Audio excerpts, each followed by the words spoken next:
All right, another Monday, another live show. I'm so glad you are here. Whether you're watching live or a lot of people watch this on a recording, welcome to Home Savvy Central. My name is Mike Patel. I do this every Monday. So thanks for your support. We have a huge topic to talk about, which is a funny topic. And when I say funny, we would not have talked about this topic 2 years ago or even last year, but now we're talking. Why are we talking about this topic? The topic is why your home isn't selling and how to fix it fast. I'm surprised we're talking about this, but the time has come to talk about it because guess what? Inventory is going up nationwide. Homes are taking longer to sell. So you need to find out if your house is not selling, why it's not selling. So we're going to talk about that. But before I get started, I have a guest to chat with me today. She's an associate that works with me in a way, and she works with West Capital Real Estate in Newport Beach. And her name is Kajal Patel, same last name. What a coincidence. So welcome, Kajal, to the show. Thank you very much, Mike. Could you take about 30 seconds or so and just introduce what you do and how long you've been doing this and anything we can know about yourself? Of course. My name is Kajal Patel. I work for West Capital Real Estate in Newport Beach. I'm originally from England. Real estate is in my blood. I've grown up doing it, so I feel like I've been doing it forever. I've been working with Mike for a while now since I've moved from England. I moved in 2017. I've been in the business here since, I think, 2 years since I've moved.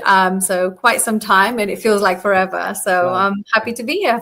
Cool. What are you seeing in Newport Beach? Of course, I'm in Anaheim Hills. We're not too far apart. How's the market in general in Newport Beach, Irvine area in general? Inventory is low in Irvine generally. We've been seeing that for a long time. We're seeing Great Park area, for instance, that's now being developed. I don't know if that's going to be the last of it, but we're seeing prices in Irvine have generally skyrocketed. You've seen this too, right? And we are seeing more homes coming on the market here. And as they're coming, they are priced higher. People are looking more, but it's difficult to get qualified too, because in Irvine, we've got the Melrose, you've got the taxis, you've got insurance as well. And that's also one of the kickers when we're looking at qualification and people are forgetting because home insurance has just gone up. Taxes have gone up. So we need to factor that in as well when we're looking at pricing and buyers. Also on Newport Beach side, I'm seeing more inventory come in the market, but I've seen a lot of stagnation too. I don't know if you've noticed that. Like there's been homes that are coming on, they are moving, but they're just taking longer. So they're staying on the market. Some of them have been on market for nearly a year and they're still not dropping the prices. If they do, it's very sporadic. And then when they do drop, we're seeing the sell happen very quickly. Right. So this is kind of what I'm seeing in these areas. People are looking, especially from LA, where the fires happen. They are moving down here. They're looking for more security. They're looking for more houses, but they're also looking for more square footage, I feel. And yeah, the price per square foot is a little bit higher where we are because of the premium, because of where we live. Okay. And the houses you're talking about, they're staying for you're talking about custom homes, like 5 million, 6 million, 10 million, those kind of homes, right? Or no, actually, I'm not seeing just them staying on the market. Even if you look at Costa Mesa, did I lose that? So I was looking at recently, I'll talk about one deal, even in my area, Costa Mesa. This house has been on the market for nearly a year. Didn't drop price. It's not custom. It's around in the 2 to 5 million range, and they would not drop. They just, even when they were getting offers in and everything, the sellers were not in a rush to sell, and the buyers needed to have a deal to be able to make it work with insurance and then so it's kind of a uncertainty market where sellers are also they're not so rushed to sell, they're waiting out for time, and we're kind of in this middle lull right now.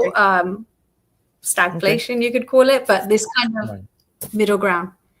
Got it. Okay, you're getting cut off. There's a delay there, so hopefully does that make sense? Yeah, it does. You're getting cut off a little bit, but let's just carry on. So So the reason we talked about this with Kajal is because obviously there is a lull in the market overall nationwide. Pricing is very important right now for several reasons. Number one, and we're not talking Newport Beach or Anaheim Hills. We're in Orange County. Prices are a little bit higher than normal. Medium home price is about 432. Anaheim Hills is about 1.2, and I think Newport Beach is probably what $2 or $3 million. So it's different areas. But nationwide, what's happening is several things are happening why homes may have to reduce price. One is that the inventory is going up. Can you hear me okay? It is cutting off. It is cutting off. I'm seeing on my side like it's really choppy, and then the screen is going. So I'm not sure if what's going on. But I can hear you now. Okay, so let's continue. If it cuts off, then we'll take care of it. So we're going to continue. So as I was saying, even in a hot market in 2020, and I'll show you an article. In fact, let me show you an article right now. Let's share that and let's talk about it. And the article shows that even in a hot market, there are homes that don't sell. So the question is, why in a hot market homes don't sell? So let's analyze that. And maybe you don't have your house for sale. You may be thinking about pricing your home or putting it on the market. So this may be an education for you to price it right, or what to do, what not to do. So let's look at the article. Let me share it. Let me go here and share it. Let's see. This is from Realtor.com. And can you see the screen, Kajal? Yes, I can. Okay. In a red hot real estate markets, why do certain homes just not sell? So let's talk about that. According to this article, so when a listing in this desirable city sits for 144 days, there has to be something wrong with it, right? That's the question mark. Let's analyze that. Of course, I have my opinions and I can tell you a lot of things, but I want to see what this article says, what Realtor.com says, because this is not what I'm saying or what Kajal is saying. This is what studies has shown. And this article is from Realtor.com. It says here that according to listing agent Zil Silva with Chianti Realty, there is nothing wrong with this house. Rather, the property has simply had a ton of bad luck. After it was first listed in January for $340,000, the home sat for just 11 days before going under contract for over the asking price. The closing was set for Easter weekend.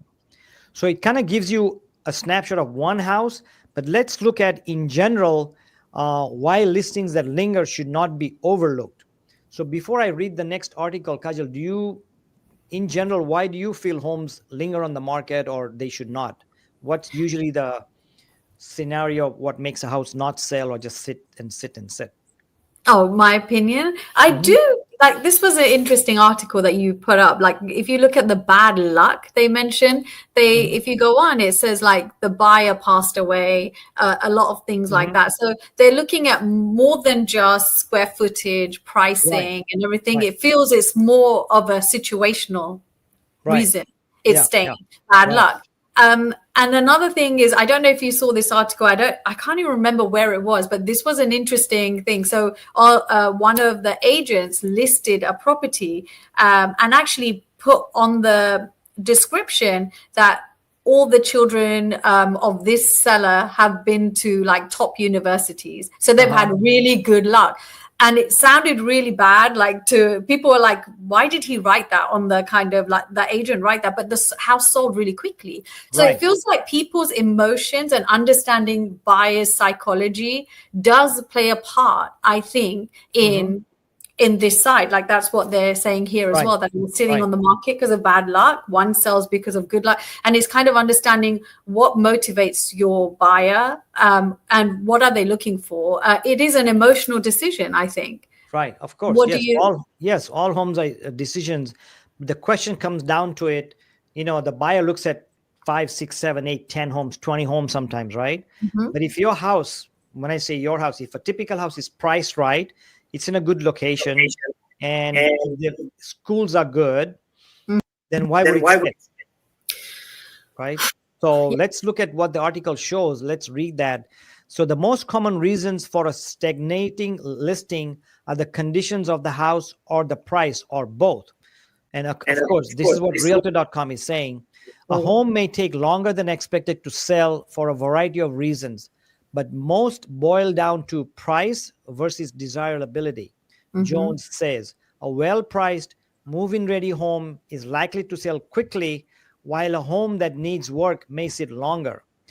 Liens on a property where money is owed and must be paid off at closing can also deter prospective home buyers. And then I'll read the last sentence here. It says, in Brooklyn, for instance, a single family home in a desirable neighborhood lingered on and off the market for 8 years and went through several real estate agents before landing a buyer.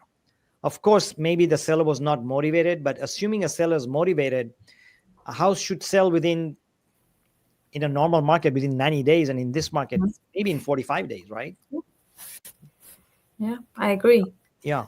I think the desirability and having a move-in ready home, like you said, it's an emotional. And I think now everything is digital. One of the other is good because you can reach many more buyers. But I think getting the buyer into the house, I think that's missing. Like, so getting them, like, it's great to have all the videos, all the marketing, which is brilliant. We want to have the right photos. We do want to have the staging and kind of depersonalize the space. But I think getting somebody in the house, that's where that connection happens for the home and the buyer, for them to move forward. Do you agree? Right. Yeah. So what you're saying is, if I'm a buyer and look on Zillow or Redfin and I say, oh my God, look at this house. It's so beautiful. I like the area. Look at the roof. Look at the 3-car garage. But that's just there. Next, I'm going to go to the next one and next one. So until I come in the house and look at it, feel the air, feel the emotions, feel the floor plan. Do I like it? Is it a step down? Is it a step up? You got to get attached to it. Then you'll buy, right? Is that what you're saying? That's exactly what I'm saying. And I think that's even myself, it's a feeling. If you're moving your whole family to a place, you want them all to feel that feeling, and for us all to agree and want to move forward. And so I think I agree, like making it desirable, having the right pictures, but also having the right amount of pictures as well. So it's not just putting everything out there so people are just looking online. It's having enough that it's a sneak peek, but making sure that the buyer actually is coming into the house and the doors are open for them to see it and feel it. Right. But the end of the day, and of course, you may like it and you may feel family emotionally attached to it. Hey, 2 blocks down the road, my mom is there. So this is a perfect home. Right. But at the end of the day, it has to be priced right, correct? I mean, 100%. What if it's 50,000 overpriced or 100,000 over? I'm not going to buy it. I mean, so.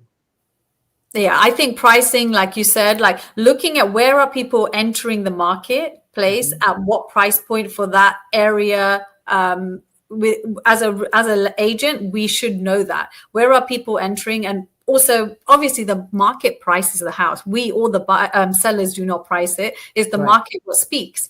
But it's more looking at, okay, so when we are entering the first 14 days, when it's kind of like the heightened period where people are going to be coming in, it's a new property. That's where we want to see, where are people entering the market? Where's the desire? Where are they kind of feeling comfortable to come in? And we want to price it and make sure that we've got the home that's there ready for them. So it's kind of like a dance between that. But if it's overpriced, they're probably going to find, like maybe it's out of their budget. I'm not going to go through that. They're not going to go down in price. There's many variables that will maybe deter people off even coming in to see the house, when likely you would drop 50,000 if you were a seller. Right. Yeah, absolutely. So if you're watching this, and hopefully it's a recording, so what's one thing that frustrates you if you're thinking about selling a house and you have to think about preparing the house? What's one thing that frustrates you about preparing your home to sell? So make some comment below and let us know, because there's a lot of things that frustrates them, but we want to find out what you think. So let's move on to, we talked about if it's, house is good, if it looks right, if it feels right, it should sell. Why do some homes sit a lot on the market? But before we talk about that, let me remove this slide and then show another slide, and then let's talk about that. It talks about why a home may sit longer. Let me see here. So as you know, I talked earlier that nationwide inventory has gone up. At the same time, the days on the market has gone up, right? So this chart here, and this is as of updated May 1st, 2025. So pretty recent chart. It's from Fred. It shows you, let's look at the inventory here. This is actually, what is this? Median days on the market. So back in 2022, when the market was really hot, rates were 2.5%, 3% fixed. Days on the market was, look at this, 30 nationwide, right? 30. In other words, in Orange County, it was 5 days on the market, right? Or Yes. home sold in 2 days, right? Yes. And then when the rates jumped to 7%, 8%, 23, 24, went up and down, it was taking on average 2-3 months to sell, right? And then it went down to, when the rates went down again to 6.5 or 6, it took less time, 45 days. And now if you notice, it's going up, back up. It's 50 days right now. This is as of January, I'm assuming February 2025. So now it's taking longer to sell home. Even though there's a shortage of home inventory, it's taking longer to sell homes. In fact, I just did another live with Sean. It was last week, and we talked about what's happening with the home prices. There, some areas it's dropping. Some places it's going up, but some places it's dropping. So what's happened there, when there's more inventory, it means it's taking longer to sell a home, which means the prices may come down. And of course, your area is spotty because it goes up and down. But, where we're getting with this is the longer it takes you to sell a home, the less price you'll get. According to statistics on Realtor.com, your home in a typical market, what they say is if it's priced right, if it looks right, if it's staged well, if it's in a nice neighborhood, is near a hospital or near a good school, all those ducks in a row, your home should sell or go into escrow within 3 weeks or get an offer within 3 weeks, right? Right now it's a condensed market, so maybe 2 weeks. Yeah. So if it doesn't happen, if your house is not selling, if it's sitting in the market, there's a couple of issues. One, and usually my opinion, been doing this for 27 years, the number one reason, and I hate to say this, and you're probably not going to like it when I say it, the number one reason a house does not sell, it's not because your agent's not doing anything. It's not because the pictures are not good. Yes, it makes a difference. It's not because it's not staged well. I mean, fixer homes sell. Why would a generally staged home not sell? Well, because one thing and only one thing, it's not priced right. Generally speaking, it's the price, right? The number one reason a home don't sell, doing this for 27 years, and the number one reason is it's overpriced.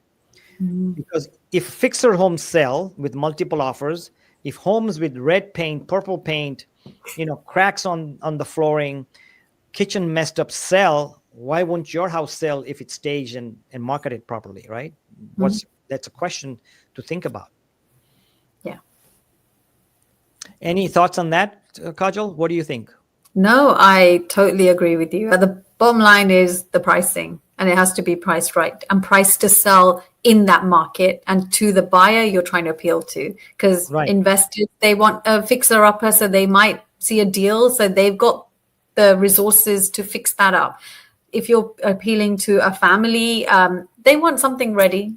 They want, within their space, but they want it to be priced right too. And I think I agree with you. Like, your experience is just vast and it's just admirable. And I learned so much from you too. And so when you're saying that, I totally agree. I do not disagree with you. It is the price. Okay. Yeah. So,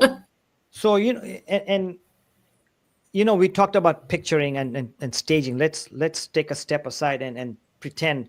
So let's say you have a house and one agent stages the home, declutters the home, tells the seller, hey, declutter it. You got a lot of stuff in there, get rid of stuff, paint, make the house neutral paint. It's the cheapest thing you can do to upgrade your home is a paint job, right? Get rid of stuff, maybe stage it. So if you take a house and do that and take the same house and don't do it and sell it next to each other, which home is going to get more price?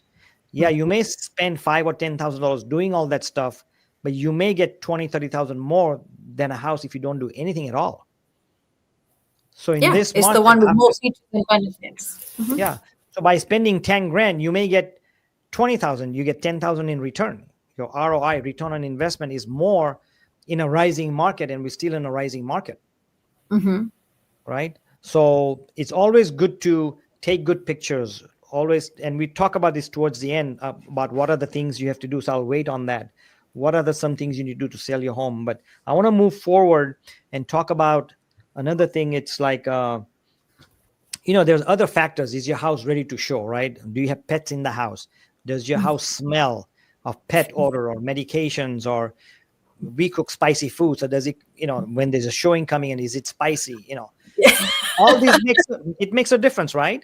Because like I said, it's all emotions, right? It's senses, isn't it?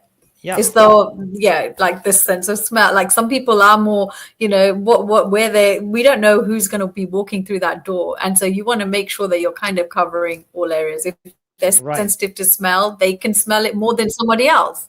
So you want to make sure. I tell you how smelling is so important. I had my car washed after a long time. I had a full service car wash, and he asked me, what kind of odor do you want? I said, I want the baby odor. Oh, I'm enjoying my ride for 1 week because that baby powder smell, I just love it. I want to drive just because of the smell in there. So it does make a big difference. It makes a big difference. It triggers that emotion and the feeling, isn't it? It's Exactly. the feeling. Yeah. Right. Yep. Of course. So let's switch to segment number 2 in our conversation. Is that we're talking about why homes are not selling. So let's talk about what are the home killing mistakes. What are the home sellers not supposed to do? So what I'll do is maybe I'll say something and you can comment on it, right? And okay. I've got several things, not in any kind of order. So when you go into a house and if there's too much furniture in there, what do you tell the seller, or what do you think about that? Or what does the buyer feel about too much furniture in the house? You can't really imagine the space. It actually reduces kind of the square footage, and the eye probably sees clutter and blockages. And so I feel like it makes the place look smaller. So what you would want to do is have specific furniture dressed to that room and maybe remove it for that time. And this is what I would explain to the seller, that if we are looking to sell quickly, it would actually help them to have a storage place and maybe remove some of the bigger pieces so we can actually see the room. And actually it's helping them because now they are kind of getting ready to move to their next place, like manifesting that new place. Now you're bringing that vibe in because we're kind of clearing this out and we're now getting ready for your new space too. Absolutely. So, yeah. Okay. How about closed curtains or blocking windows? How is that? My windows are closed right now because of the lighting. But if I was looking at a house, I go in the house and there's no lights and it's dark in there. What's the impact on that? Of course, you can't see the feeling. It feels very dark and dingy inside. So they don't get to, it doesn't feel lively, bright. Like you're not giving the best impression of the house and showing it to, even now in the lighting is so important. If it was just dark and we were talking, people are just skewed. They're not going to be engaged. They're probably so into like, I can't see, and straining to see what they want to see. They just, it deters a buyer. Oh, absolutely. How about this one? This is a kind of weird one. It says here that, when you go on the multiple listing service or Zillow or Redfin, you see some homes and these pictures are out of nowhere. I mean, you see a house in Anaheim Hills and it's got a sunset shot like you're in Hawaii. So what about over-edited, over-sharpened photos? That's Instagram right there. Right. Is Instagram versus reality. And that, again, not only are you going to put off the buyer thing, you're going to bring somebody into that house. They're going to be like, you wouldn't even trust the realtor. You wouldn't even want to buy the person. You just lost the deal. You've lost the client. That's you've broken the trust because you're lying. Exactly. That's what you're lying. I don't. So it's. Yeah. And you want to show them really what it is and exactly. Place. Yeah. Yeah, I see some pictures and these photographers, it's photographers' fault too, but they want to sell their service. So they edit it. And I see some homes that I've been here 30 years and I've never seen a sunset like this. And you're showing me a sunset like that. I don't tell them, but I can tell in my mind, there's no such thing, like that. Like when you edit it and make the purple skies No. and blues. There's no No. purple skies. I've never seen one in Anaheim Hills. But And when I see it in the picture, I think people will trust you more, and you're going to get the house sold being real. People can see right through it. They're not looking for you to it's advertising, but they're looking for a home. They're going to see in reality. Just be honest. Be honest. I think that's the best way. Right. What about, it doesn't affect us because we're in California. There is no snow, at least in Southern California. But in states where there's snow, and let's say it's November, December, January, and it's snowing out there, and then I look at the multiple listing service, and we've seen that when I have relocation buyers, there's pictures of a yard in a spring, but it's snowing outside. So those kind of pictures affect the credibility of that? Of course. Because again, are you saying that there's pictures of spring? Right. Is that a real picture? It's snowing right now, right? Yeah, real picture. Okay, but it's the real picture of the house in spring? Right.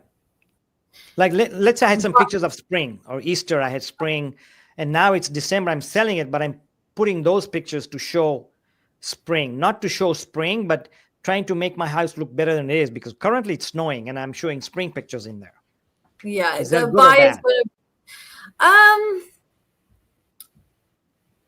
If I'm understanding your correct question correctly, I think if it's their house and they're trying to show what it looks like in spring and it's a real picture, Mm-hmm. I mean, they're trying to show them like it's snowing right now, but this is what spring looks like. I guess it's not bad. You're not misleading, but I do believe that if once the buyer goes there, they're gonna see it as it is. So maybe do it at night, like take a lovely shot at night, like the evening kind of time, and it's snowing. Like, you can work around it and make it more relevant to today and what your house actually looks like today. Yeah. Right. Yeah. So if you can put one or two pictures, hey, this is how it's going to look in summertime, but all the pictures are spring. Put maybe one or two and say, you know what? I know it's snowing right now. This is how it looks, the backyard, but this was last spring.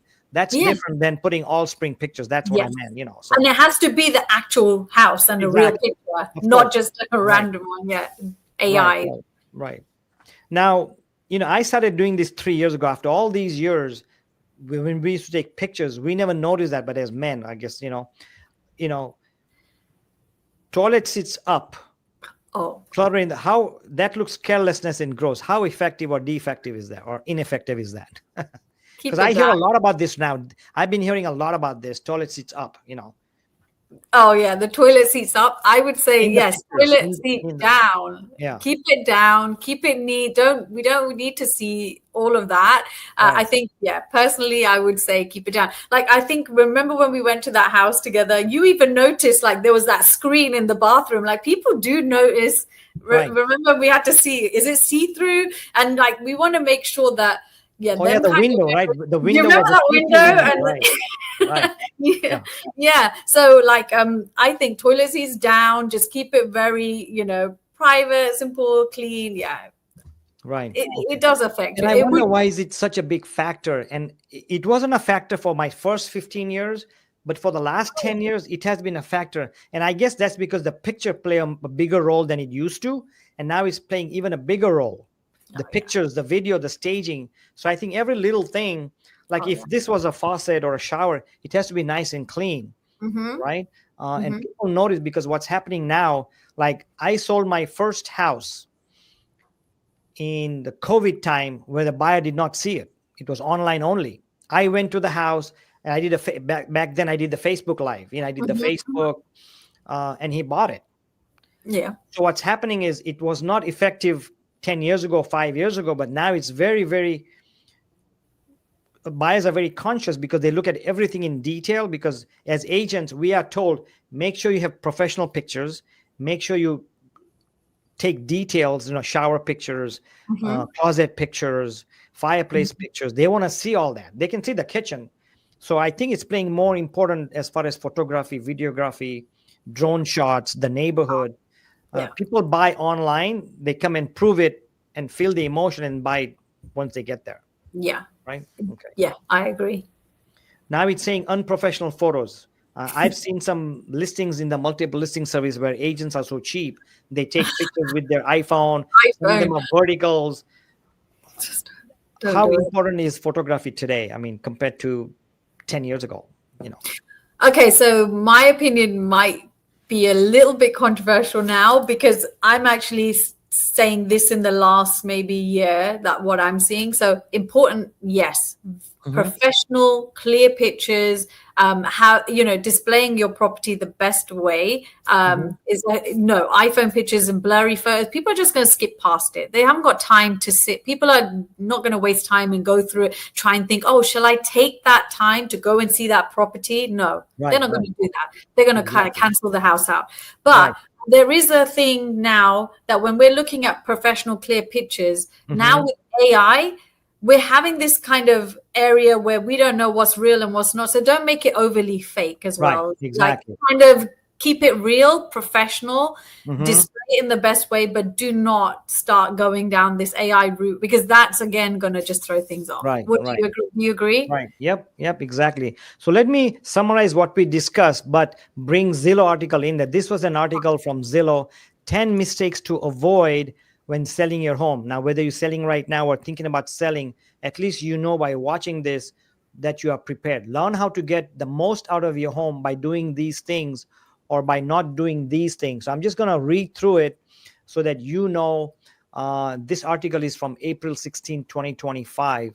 Okay. Selling your home is no easy process. Let me hold on. Can you see the screen there? Yes, I can. Okay, in terms of both the actual logistics and the emotional connections, you often have to your home. Wait, you often have to your home. That doesn't make sense. No. I'll move on. The emotional connection you often have to your home. I think. Okay, got it. Okay, I kind of stopped over there. After all, according to the Zillow Group Consumer Housing Trends Report of 2024, the average seller reported living in their home for about 12 years before selling. While most sales don't go 100% smoothly, there are some common home selling mistakes you can avoid to help make the process less stressful and less emotional. Whether you're a first-time seller or you've been through the process before, being aware of what to watch for makes all the difference. Here are the biggest mistakes when selling your home. So what I'll do is I'll read through them and maybe we can discuss one or two that we have not discussed about. Sure. The first thing is overpricing. These are things what you're not supposed to do, mistakes. Yeah. Listing your home privately, what we call the for sale by owner. Not hiring an agent. I would say not hiring the right agent. I agree. Not timing correctly. Should you sell in December? Should you sell in spring? Whatever. Ignoring repairs. Getting emotional. When you sell a home, don't get emotional. Look at the numbers and right. So from the seller's side, not getting emotional, and from the buyer's side, they will be emotional. So correct. You got to find that side. Yeah. Yep. Not doing enough prep work, and we'll talk about what to do with prep work in a bit. Not hiring it says a photographer, but I would say not hiring a professional photographer. I agree. Lack of curb appeal, and then it says failing to factor in additional cost. So let's talk about two things. Number one, let's talk about ignoring the repairs, and then let's talk about failing to factor in additional cost, because we've talked a couple of things already, but let's talk about those two things. Am I supposed to repair everything when I sell a home, or what should I repair or not repair? Because I don't have money, right? I mean, my money is in my equity. I don't have a lot of cash in my bank account. Yeah. I think definitely what's seen, if you've got damp or water leaks and things like that, they're the things that if you just try and cover up and skimp on, again, inspection, appraisal, everything's going to bring all of that out. Then you're going to end up having to reduce your costs during the process anyway, or get it fixed, depending on what the buyer is qualifying for. If it's an FHA or government loan, they're going to want that fixed, and then that deal's done. Right. Right. Yep. So I feel like kind of watching and being honest with yourself. Do you know that if you're going to see this and you know it's a problem in your house, get it fixed? Right. If they can see the plumbing, they're going to open under the sink and they're going to see some watermarks and things like that. Just get it done. I think that these kind of things, it's going to bite you in the long run, and it might not cost that much than dropping the price of the house during the sale, because now you're halfway in and you're going to have to bring it down even more, and that equity is going to go down. So yeah, I would say fix kitchens, bathrooms, these kind of things that people are going to walk in and see as expensive. Right. So What if do you you come think? in and the faucet's not working, or there's a crack in the tile, change the tile, even if it's a little bit off color.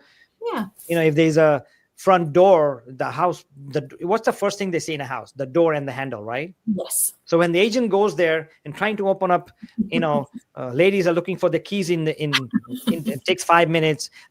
Men are looking for keys, but they forgot in the car or whatever, and it takes 5 minutes on the door to open the door. What are the buyers doing? The wife and husband are looking at the door. It's stained or dirty or 10 years old. The agent's trying to open up the lock, and you have to squiggly key. Change that door, please. Yeah. Change the lock, because that's the first thing they're going to see. If Yeah. you have trimmings and things on your front door or the steps, change that, because that's the 1st thing they're going to see. Yes. If I go in a car dealership and looking at cars, and I don't even like any cars because they're dirty, they're dusty, or there's a crack, I'm out of there. Same thing with your house. If they walk on the driveway, park the car, they can look at your roof. They're going to sense, they put their sensors on, they got that radar system going on, or the windows, the curtain looks good. They come to the door and it looks good. They like it. They're going to come in. But if they come out of the car and they see that crappy roof, patch roof, door is shot, there's dry weeds on the front door, I'm going, hey, you know what, Kajal, can we go? Let's keep this house. And that happens all the time. Yeah. And the other part people also miss with repairs is your pool. If you have a pool and there's cracks, that's a big expensive price drop. So price it correctly, or look at, when you're looking at the buyers, like if it is an FHA or different kinds of loans, that they're going to want that fixed. Right. That's straight away. So try and look at, or price it correctly, that people are going to be able to afford it. And, I think these kind of things are very important. Like you said, the front door, if they can't even get in the door, they're going to struggle, and then that's it. The mood is set for the rest of the house. Right. So right. These times, I agree. And what I recommend today is, of course, your house has to match it. Put those electronic locks. People love those. So, put those, and, you don't even need the keys, and just use those electronic locks, So yeah, making it easy for the buyer. Making it easy. Right. So let's jump to number 10. Failing to factor in additional costs. What costs are they talking about? When they're saying, I actually want to ask you the question. I don't know what this article is talking about. Are they talking about additional costs for the buyer? The seller. So what, as a seller, when I sell it, what are some of the costs I need to expect? Like repair is one of them, right? Right. Okay. From the seller, the additional costs that they are looking to expect from their side? Right.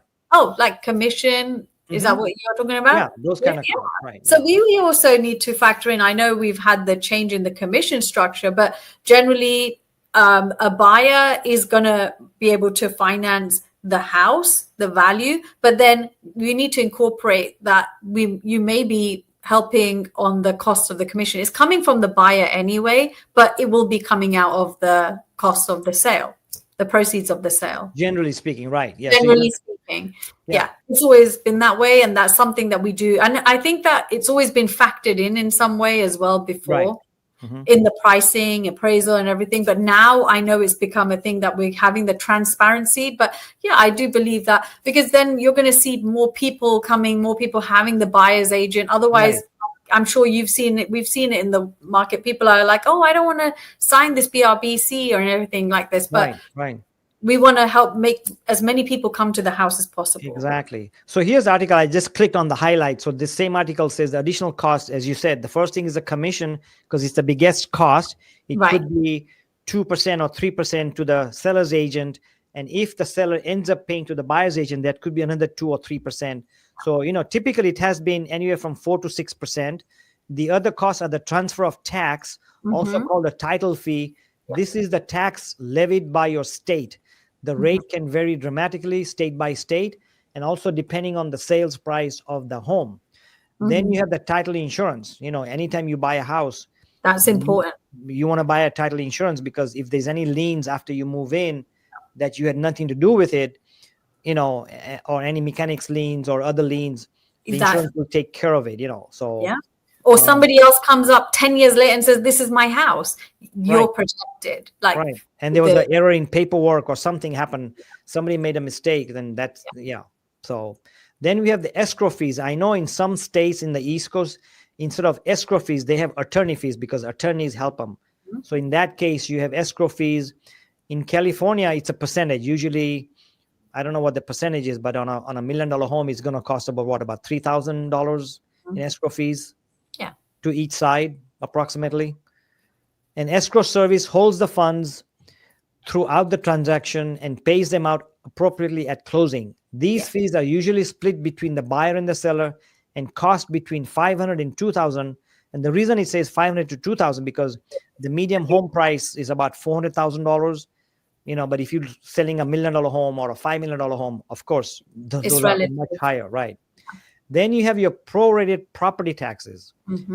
Can I have you explain that, Kajal, what that means or how that's handled? So basically, this I'm assuming is from the buyer side. So and the seller side, right? And the seller. So if so here, I think we pay property taxes twice a year, right? November, and I think it's February or January. So if you're moving in between that time, they will make sure that you've actually covered the taxes. So whatever you're due and whatever whatever the seller, whoever's exiting the house, if they've paid more, like they're not going to be there now till November, they're paid, they're going to have that reimbursed to them. And the buyer would have to pay up to that kind of point. So they will have that, and that's where escrow will kind of make sure that you've got all your prepaids, home insurance covered, and your property taxes. So you're kind of up to scratch. So you're not paying for the whole year, you're paying for your part.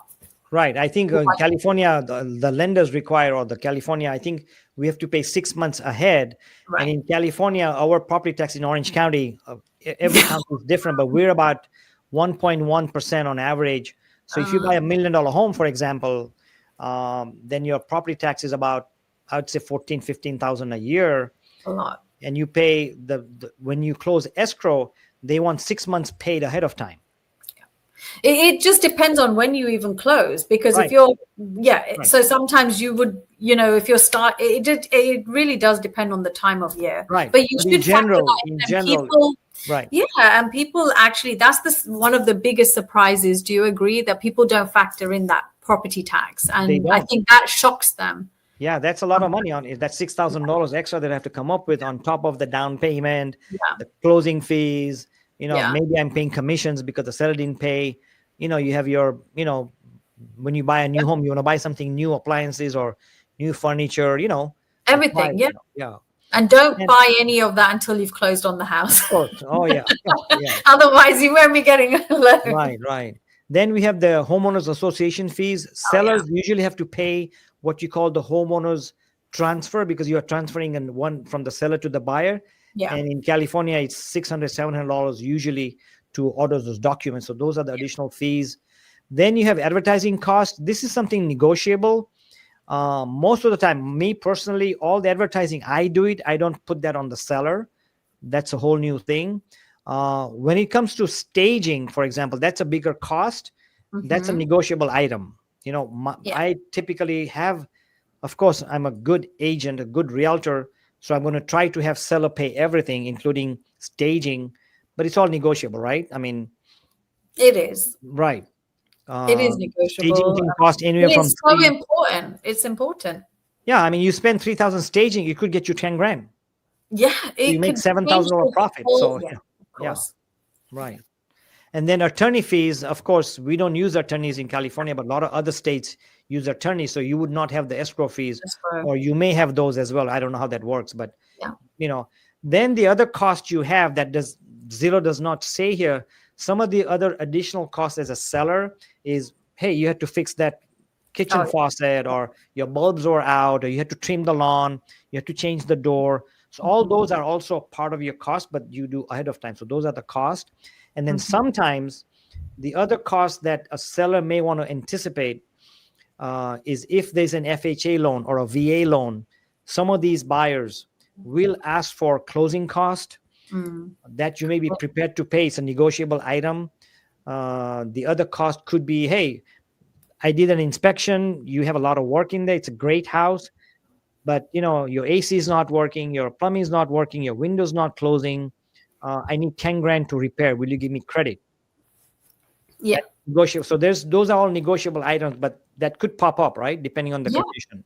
And Right. also another tip, I don't know if you agree, we work together, but like I would say that if you're selling your house, to avoid not knowing what's going to come up in an inspection, a good thing could do is get your own inspection done independently. Just get your house inspected, see what comes back, and then see from there what you want to fix, what you don't, what you're happy. So that way you're not going in blind. You kind of are aware of the Right. situation. Exactly. Right. So when you get an offer, you can factor that, hey, You there's know already. $10,000. Yeah, you can adjust the price beforehand. Yeah. Right. Absolutely. And we can help you get that done. Like, Right. Right. Okay. So let's switch gears while we're talking about fixing.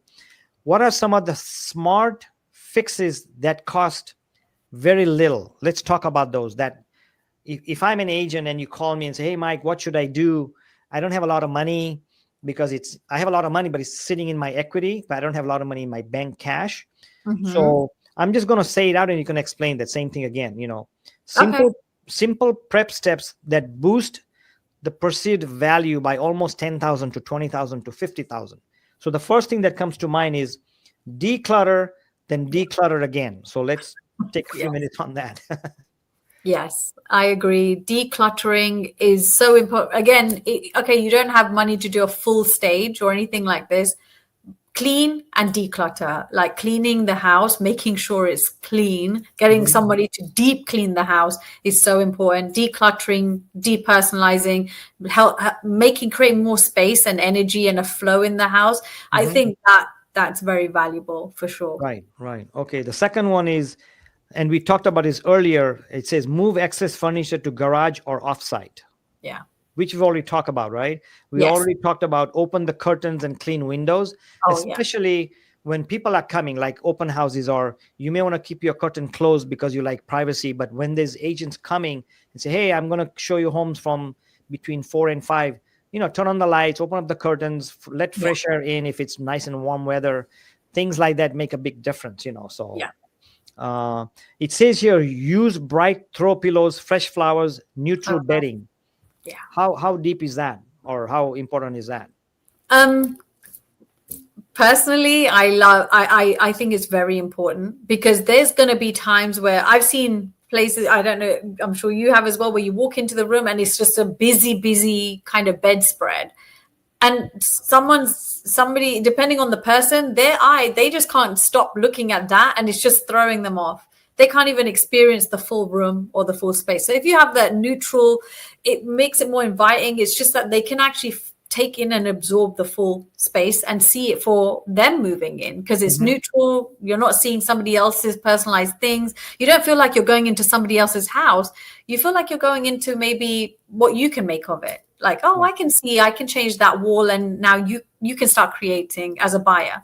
Right. So yeah, I do think it's important to have neutral bedding and throw pillows that are inviting. So you're like, oh, and they're not really expensive. You can go to Home Goods even and get some nice. They're cheap, but they're kind of something that pulls the room together, and it gives it Yeah, we're looking for the looks right now. People are not going to sit on your bed or on your sofa and even if the pillow is cheap, but it looks really nice or it matches your decor.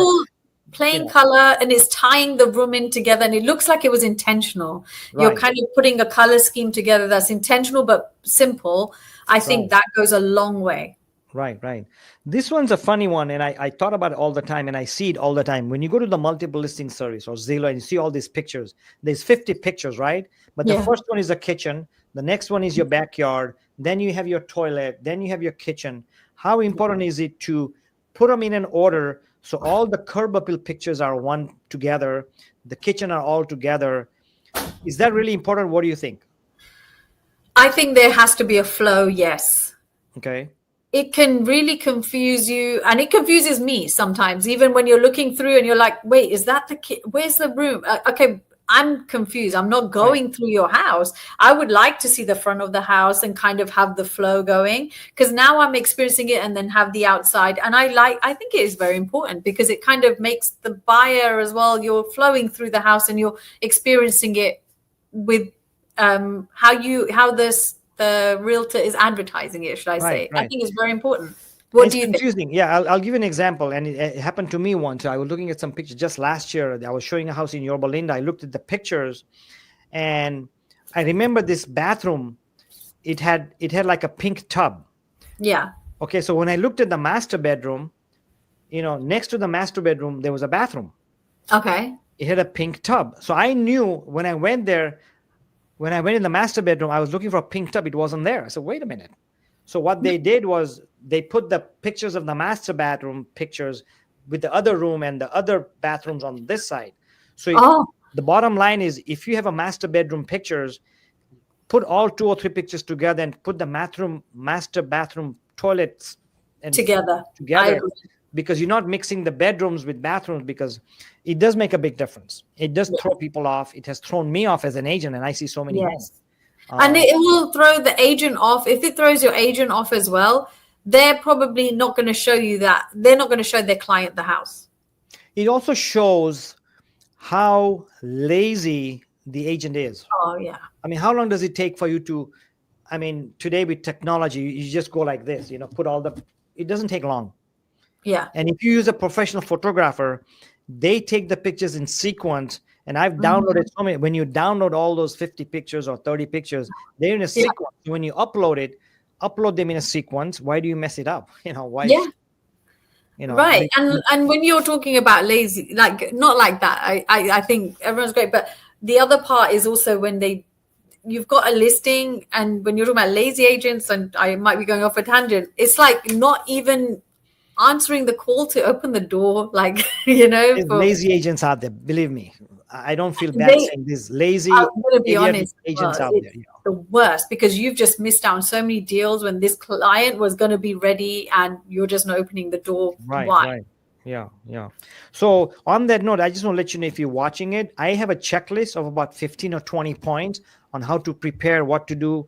And if you want that checklist, just in the comments, just say checklist and I'll send it to you, or I have a contact form, fill it out and I'll send you a checklist. Absolutely no obligation. You can use it. So just an offer out there. Let's talk about, we were talking about lazy agents. So let's talk about what a good agent actually does. Okay. Right? What's the first thing does an agent do for a seller? What's the first thing, or what's the most important thing the seller has to do, or the agent has to do for the seller? What stage are we at? Let's say I'm thinking about selling my home, and I call you up and say, hey, Kajal, I'm thinking about selling my home. And I kind of know you. What's some of the things you would suggest, maybe on the phone or even going to the house? So they know me and we're trying to sell the house. They don't know you not. What's one advice you would give to the seller, when you're preparing to what sell? does an agent do? Right. For example, Well, a good the agent. first one is market research, and also that's the first thing. I want to make sure I'm prepared, and also see from the seller's side, I need to know their plan. Okay, where are they at? What's their bottom line? What kind of loan have they got? What are their goals? So I can actually start thinking about, okay, pricing. We need to make sure they are covered, because we're working for the seller. So we want to make sure that I don't want to go in and say, hey, I think you should price at this. And are we going to time the market right? If I know the person, I'm going to look at their best interest. It might not be to take the listing now. Do we wait because they've got these kind of, I want to know their full situation. Right. Once I know that, do the market research, and then we kind of work together to see, okay, where have they got funds to do staging? What's the situation? So I think that's what a good agent should do. Right. Okay. So let's say I'm a seller, and you talk to me, and I know you sold my house 10 years ago, and I call you back, hey, Kajal, I want to sell my house, and I listened to everything you said. You know what? Okay. I have to move to San Francisco. I got a promotion. I'm going to be the new president of Google. I'm just kidding. You will. Yeah. So I have to move there by July. I have to be there in July. Yeah. I'll stage the home. Yes, you told me I'll stage the home. I'll have a staging done. I'll do everything. But the seller says, I know you told me my house is worth $1 million, Kajal, but I really want 1.1 or 1.2. Okay. But as an agent that I have to be there in July, and if I list for 1.2, it's not going to sell. How would you tell the seller that, hey, at that price it's not going to sell, before he gets mad at you and say, well, you're the expert, sell it at 1.2. What's some of the things, how would you handle that? Okay. Right. So that comes up all the time, right? I mean, of course. So, okay, this is what one of the things that I use is I look at showing data. I analyze showing data in people's area, and I look at the house that they're in, and I'm actually going to show them the kind of how many people have been showing and what the showing percentage looks like. We've got tools, so we can see, okay, where are people actually entering the market? And I would rather say that, well, if you are looking to sell in July, and I know that if we price at 1.1, this is going to stay on the market for longer, they're not going to be able to move. I would say I would rather have them price it lower, and we are going to create more of a bidding war situation where people will be pricing up and likely to get to that 1.1 million rather than pricing it at the higher side and you not getting to San Francisco or to your Google job, because that's going to cost you more in the long run than this side. This side will give us a chance for people to show interest, come into the market, and actually start to bid up if your house is valued at that. Yeah. Right. Okay. Yeah. What was I going I to don't know if say? that was the answer you were looking for, but No, yeah, no, that's I mean, I just want to understand how you would handle it, because that's a common thing. We all we realtors do. go through that. I mean, if I want to sell my house and I'm a realtor, hey, I want 50,000 more than the guy that sold next door. Everyone Obviously, does. right? Yeah. And we're not saying sellers are greedy. I'm going to be like that. We've Of been here course. 20 years. If I can get $50,000, especially when I'm retiring, I'll take 50 grand, right? Or 100 grand or 10 grand, right? So it's important, but there's a way to handle it. And the way we have to say things as realtors, we cannot just tell them, right? Because we're No, there to guide we show them. them. We Yeah, show them and guide say, them. hey, if you sell at 1.2, Mr. Mrs. Seller, you may not be able to move to your Google job in August, September. Are you okay with that? Yeah, you know what? I can, then it's fine. Okay, let's try it. Let's try for 1.2. If it doesn't sell in 21 days, remember the chart, 17 days? Yeah. If we don't get any offers in 17 days, of course, I'm going to take professional pictures. I'm going to stage it professionally.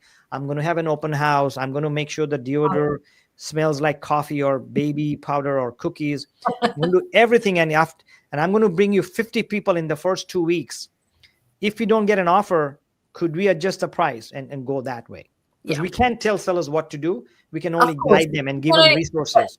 Exactly. Right? It's their choice at the end, but I will give them the information and show them, okay, this is where people have been looking and we've seen the most viewings in this area at your square footage, your and we're seeing it lag down at 1.1. We're not seeing much. So I would do a lot of data and to show them and then give them the information, because that's our job. Right. Give them the information, see what's happening, what people are even being qualified for, what's happening in the market, and then leave it to them. Right. But then, a plan to help them get to where they want to go. That's right. Okay. That's the ultimate goal.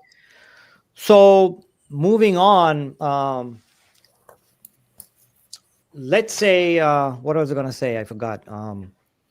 What if they're adamant and they just don't want to drop the price? And they say, you know what? I don't care. I want you to try 1.2. I'm going to talk to another agent. She dropped a pumpkin for me last time. I remember her. Let me call her. Then what happens? I want to be honest as possible.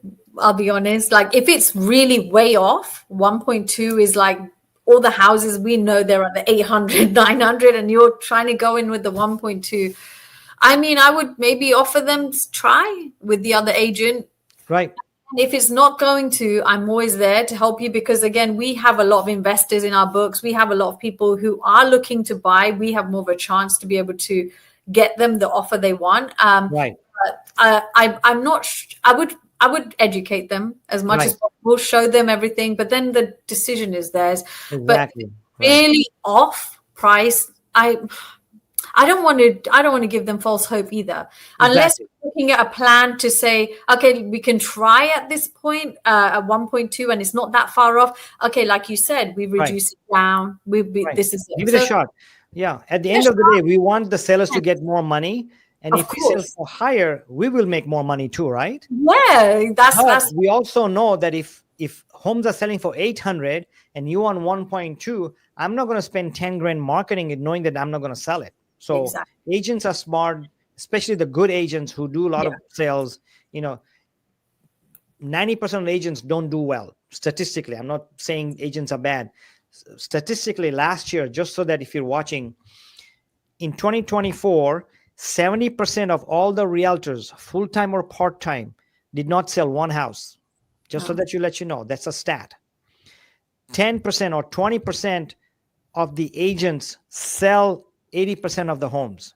So please make sure that if you are selling and if you're talking to an agent, they are experienced, they know what they're doing, or they are referred to you by some other good agents or people that you know, because picking your right agent is very important, because they'll explain to you the dangers of overpricing, the dangers of not staging, the dangers of not decluttering, the dangers of not repairing. But at the end of the day, it's your decision. But a good agent will give you all the stats, give you analysis, give you suggestions. Then you decide what you want to do. So on that note, I want to show you one last article. This article is from HomeLight. Why isn't your home selling? 12 common reasons to consider. Guess what is the number one reason, Kajal? Well, you don't have to say it. I'll show you. You don't have to say it. There you go. The price is too high. The price is too high. There's too many agents that just take a listing because they see their commission at the end at the higher price.